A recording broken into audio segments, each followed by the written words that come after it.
દરેક મહાપુરુષો વાત એક જ કરે છે, કેવી કે તું તારા નિજ સ્વરૂપને ઓળખી લે. તારું નિજ સ્વરૂપ કોણ છે? નિજ એટલે પોતે પરમ તત્વ પરમાત્મા. સદગુરુએ મને મારી ઓળખાણ કરાવી છે. જે ગોવિંદ ગુમ હતો, જે ગોવિંદ ભૂલાણો હતો, જે ગોવિંદ ગાયબ હતો, એ પ્રગટ કરી અને મને નક્કી કરાવી દીધો કે આ ગોવિંદ છે.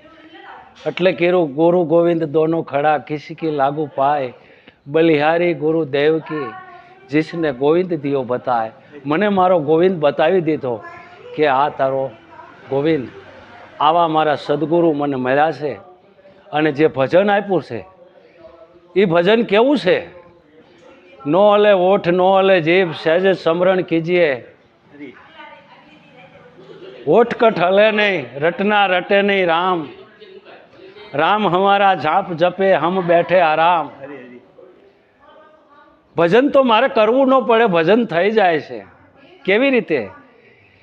કે જે નદી અલગ હતી અને સમુદ્રમાં ભળી ગઈ છે, એવી રીતે સદગુરુ પરમ તત્વ પરમાત્માના સ્વરૂપે મને મારા સદગુરુએ પહોંચાડી દીધો છે. એટલે ભજન મારું આવો ને ચાલુ છે. કેવી રીતે? ખાતો હોય, પીતો હોય, બેઠો હોય, બોલતો હોય, સૂતો હોય, આવતો હોય, જાતો હોય, તોય ભજન ચાલુ હોય છે.